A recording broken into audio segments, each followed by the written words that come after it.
harus punya motivasi, harus membangun usaha sendiri. Minimal cita-cita saya sederhana dulu gini Pak, kenapa saya mengambil jurusan mesin? Minimal saya bisa ngelas, bisa buka bengkel tralis. Sesederhana itu kan. Kalau ngomong lagi penyerapan tenaga kerja Pak ya, sekarang kan jadi masalah adalah rendahnya serapan lulusan ya. Misalnya jurusan TKRO segala macam. Ya kalau memang mau siswanya, kita ngomongkan siswanya, mau dia belajar setahun 2 tahun di bengkel misalnya, udah belajar aja dulu, perkaya dulu, leher ke atas belajar, serap ilmunya, buka bengkel sendiri, sepeda motor. Mungkin di satu RT itu ada 2 bengkel sepeda motor, nggak akan berbuka, pasarnya sekarang banyak, bisa hidup saya yakin. Dan kalau yang teknik TBSM, ini kendaraan ini kan juga sama. Jadi bukan masalah sekolahnya yang harus diperbaiki, karena kan kita sibuk nyalahin nih. Karena saya juga miris Pak, Bapak Ibu. Saya tahu yang biasanya karena saya kan memang gitu ya. Wah ini jurusannya jenuh, wah ini yang salah pendidiknya. Kasihan Bapak Ibu yang sudah, Bapak Ibu guru saya, Bapak Ibu guru kita yang sudah berjuang. Berarti kan terkait dengan balainya nih. Balainya berarti kan disalahin lagi nih. Berarti balainya udah dong. Karena nggak ngikutin industrinya, bukan sebenarnya. Yang jadi masalah adalah bibitnya beda.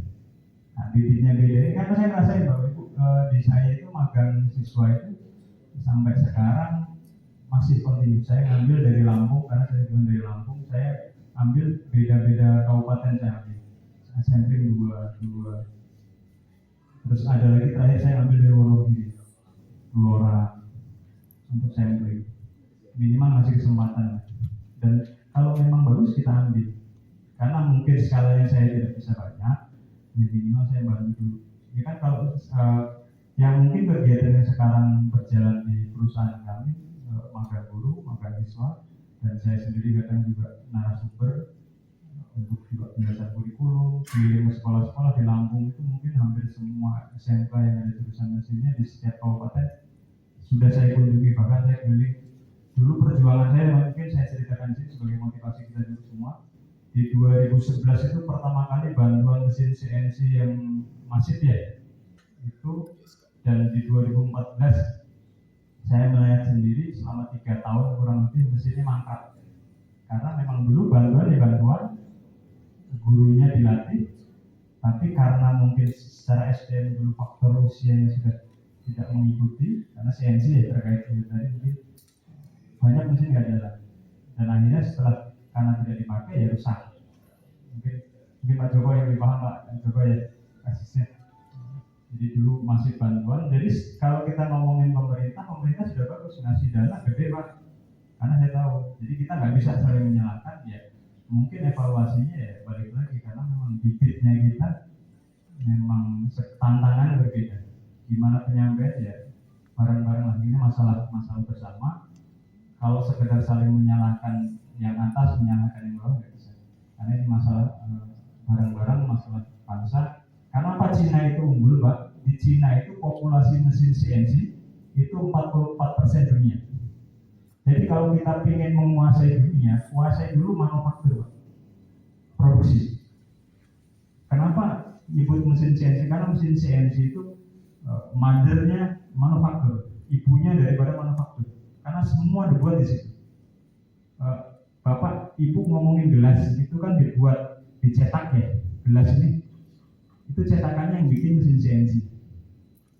Mesin CNC yang bikin siapa? Orang PLC, orang mekatronika. Kan terkait semua nanti. Kita ngomongin mobil apalagi auto 2000 kan hanya jualan apa ya? Servis pasang. Tapi yang bikin dice-nya siapa? Yang bikin moldingnya, bikin cetakannya YPTI. Kalau saya bagian kecil Pak, karena kami spesialisnya hanya di bikin cetakan karetnya saja. Jadi bagian kecil. Kalau kita bicara dunia, ya kita ngomongin CNC tadi. Karena nanti sebut terkait nanti internetnya segala macam. Karena sekarang mesin juga harus Internet of Things ya. Bahkan saya terakhir itu waktu saya masih bekerja dulu beli mesin dari Jerman. Yang penting connect internet di sini, mesin di servis dari Jerman, dikontrol dari sana, kalibrasi, oke, selesai. Jadi kenapa Cina bisa unggul? Karena mereka memang menguasai manufacturing dunia. Kita ngomongin apapun sekarang produk dari Cina. kita ngomongin usaha sekarang yang ibu-ibu nih yang lagi booming, misalnya jadi afiliator di TikTok ya, itu kan produknya, kita kan bikin produk, jualan produk misalnya sederhananya tisu, sederhananya lagi apalagi casing HP, terus apalagi vacuum cleaner yang portable, itu kan semua dibuat ya. Nah, masalahnya di Indonesia membuat nggak atau hanya ikut jualin? Nah, harusnya yang diperkuat di kita adalah manufaktur yang membuatnya. Sederhananya misalnya vacuum cleaner portable misalnya. Nah, itu turunannya nanti banyak Bapak Ibu. Jadi misalnya injectionnya nanti di situ ada, nanti ada motornya, motor kecilnya, karena kan vacuum cleaner pakai motor tuh dinamo. Terus ada lagi nanti perakitannya, baru nanti jualannya. Karena di kita itu masih negara pasar, negara reseller lah kalau ini. Itu jadi tantangan. Itu PR kita bersama, mungkin Kementerian Perindustrian ya. Kalau bisa saja sebenarnya, kan sekarang juga programnya ada dibatasin. Jadi barang impor masuknya misalnya nanti dari Indonesia Timur supaya apa? Supaya harganya bisa bersaing. Karena kalau masuk langsung dari Surabaya, dari Semarang, dari Jakarta ya apapun YPT bikin, kosnya nggak akan masuk dibanding impor langsung dari Cina. Ya benar ya Mbak. Bahkan YPT itu sekarang mampu bikin mesin CNC ya Pak Ibu. Cuman harganya nggak bisa bersaing kalau dibanding mesin yang dari Cina. Mungkin kosnya YPT bisa sampai 700 juta. Kalau saya beli langsung ke Cina 400 juta. Sudah sampai sini. Selisihnya kan banyak banget. Nah, itu harus ada campur tangan pemerintah yang banyak. Jadi mungkin saya nggak banyak lagi bahas itu. Mungkin ini jadi renungan bareng bahwa kita nggak sekedar imbasnya kenapa kok upskilling reskilling ini penting, karena itu tadi untuk menjawab tuntutan tadi. Jadi jangan sampai tadi kita ke depannya 5 tahun ke depan kita hanya jadi reseller Bapak Ibu. Kita nggak mau. Supaya itu apa? Berarti manufakturnya harus jalan. Manufakturnya jalan apa? Berarti kan SDM-nya harus kuat, pengusahanya harus jago. Istilahnya SDM operatornya harus siap, sudah sekolah melahirkan memang siswa yang bagus nih. Bahkan sekolah sekarang bisa jadi industri karena dia punya mesin. Jangan cuma misalnya sekarang kan nggak harus dia beli mesin sesuai dengan jurusan. Misal jurusan mesin, dia beli mesin injection itu boleh karena terkait TEFA. Karena memang industrinya saya punya pekerjaan injection nih, saya kerjakan di sekolahnya, ya boleh. Mungkin dari dinasnya juga support ya nggak apa-apa ya. Karena memang di situ ada bikin moldingnya, nyetak. Itu kalau orang industri nyebutnya sekali sekian detik 50 perak, karena jalan terus menerus. Jadi yang jadi kendala adalah mindset di sekolah ini, yang harus paradigma kepala sekolahnya, gurunya masih all main Pak kalau saya nyebut itu. Jadi belum ikutin yang sekarang. Karena kalau orang industri itu kalau bisa 2 langkah selesai, ngapain kita 10 langkah. Kadang itu yang membedakan, yang mungkin kalau Pak dari industri lebih paham lah seperti apa. Jadi mungkin itu. Terus alhamdulillah sampai di titik ini mungkin berkat ya dari guru-guru saya dulu di SMK dan doa dari guru-guru yang pernah bekerja sama dengan kami, saya dan tim dan teman-teman sampai sekarang bisa melahirkan 4 perusahaan itu. Yang saya tampilkan hanya 3. Jadi yang kedua itu vacuum forming, kalau yang pertama master engineering itu lebih ke mold and dies. Kalau yang kedua itu Granada itu di vacuum forming, plastik mika untuk kemasan otomotif. Kalau yang ketiga ini saya launching produknya belum, tapi sudah development dari 2024 pertengahan kita akan produksi untuk bushing arm untuk mobil Pak. Jadi bushing armnya. Kalau Toyota jual itu dia satu set sama lower armnya. Kalau saya hanya bikin karetnya bushingnya. Jadi kendalanya apa? Kendala sekarang banyak produk dari Cina.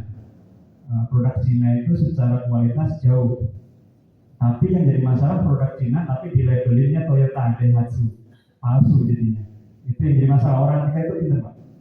Jadi orang maksudnya pengusaha itu pintar palsu maksudnya. Nah, dan kalau kami nggak mau, kita declare di awal memang kita aftermarket, merek sendiri, kita branding sendiri dengan kekuatan. Terus ada lagi kita bikin juga untuk rubber bushing untuk dump truck Pak, karet dingdong mungkin kalau orang plat berat tahu.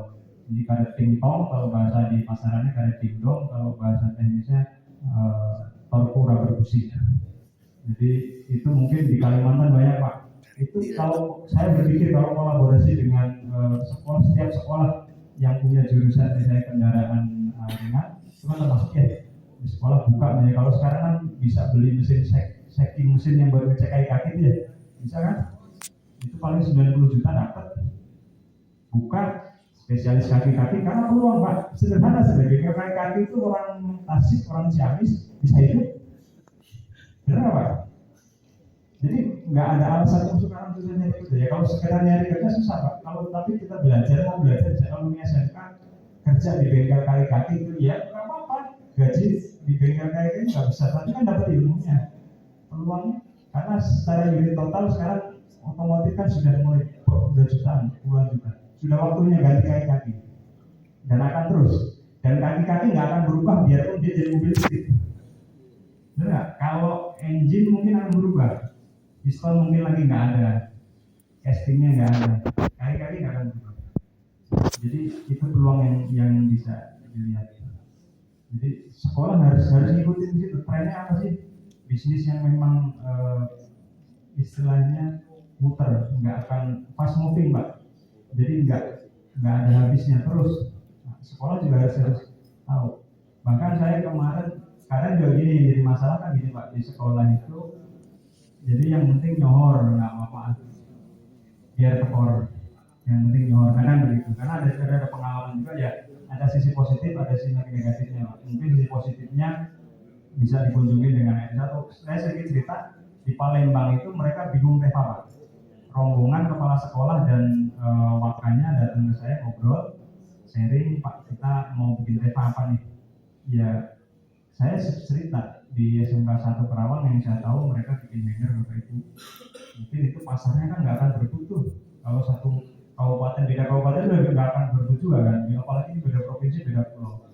Cara gimana? Ya sederhana aja cari di Google, di segala macam, di YouTube ada kok, beli mesinnya, bahkan bikin sendiri pun bisa. Dan karena kepala sekolahnya biarpun sudah sepuh Pak, Bu, tapi mau agak jalan kita ini bikin jalan mereka bikin dan nggak nyampe setahun Pak Presiden Joko Widodo kesana berkunjung nyobain hangernya sama Ulu. Dikunjungi Presiden gara-gara TEFA bikin hangernya nyontek dari sekolahnya sudah jalan. Jadi kan tinggal pimpinan di kepala sekolah yang mungkin dari Bapak Kepala Dinas yang harus kepala sekolahnya jangan terlalu kadang gini Pak. Memang sudah kepala sekolah dia nggak mau turun ke bawah. Jadi gini Pak, kalau sudah begini di sini kan susah. Harus ngobrol ke industri datang. Yang di masalah sekarang kepala sekolah anti Pak industri, itu nggak bagus. Ngobrolnya sharing. Kadang gurunya yang datang kan kalau kepala sekolah langsung bisa tunjuk. Saya kedatangan itu dari Kalimantan Utara pernah Pak, SMK Negeri 2 berapa ya? Tarakan.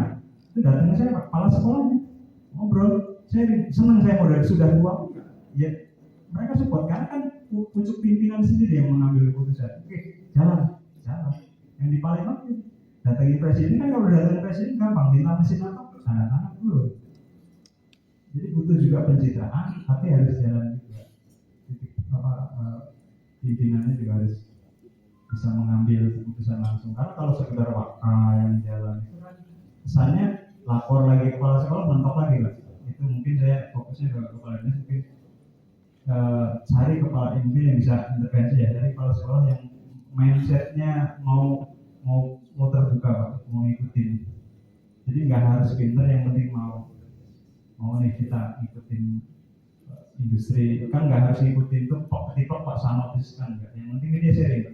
Orang industri akan senang kok diajak sharing. Peluang apa nih? Ya nggak bisa copy paste sama dengan yang industri Pak, karena kan marketnya beda kalau kita bicara TEFA. Gitu.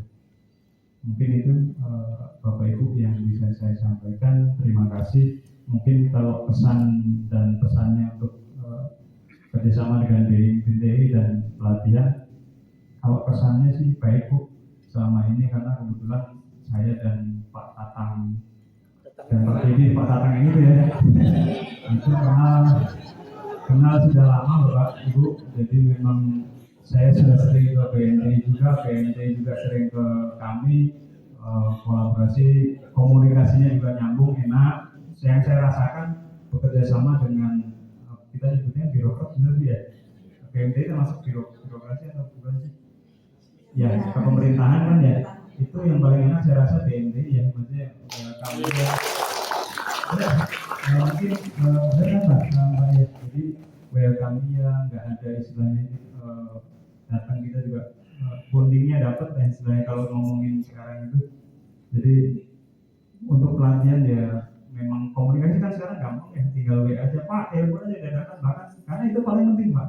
Jadi yang penting say hello, nggak harus pas ada pelatihan aja WA aja. Kadang itu jadi masalah orang kita gitu, pas butuh aja. Pas tidak butuh nggak pernah komunikasi. Yang paling penting itu karena saya bener nggak malah jadi jangan hanya pas saat butuh WA Pak, surat resmi, nggak penting surat resmi. Yang paling pentingnya say hello. Setiap saat bodinya dapat. Bahkan kalau saya dengan telepon yang sekarang itu datang ke saya akan begini saking sudah dekat ya jadi Pak di mana mampir ngobrolin kayak kemarin ngobrolin juga nyambung kan gitu. Jadi nggak harus ngobrolin teknis Pak. Kalau orang Inggris itu salah satu tips ya mungkin untuk para sekolah guru segala macam nggak harus ngomongin teknis pekerjaannya, tapi sisi lain dari orang industri apa sih yang bisa dikulik itu deketin. Kalau sudah dapat sudah disentuh hatinya kan yang lain akan ikut akan mudah itu. Terus pesannya mungkin ya pesan saya untuk BMT tetap konsisten dengan yang sudah bagus karena apalagi yang perlu ditingkatkan saya pikir sudah enggak karena sudah titik menurut saya sudah bagus karena mempertahankan akan susah daripada untuk meraih. Terima kasih. Saya Andi. Assalamualaikum warahmatullahi wabarakatuh. Baik, terima kasih Pak Suhadi dari Master Engineering.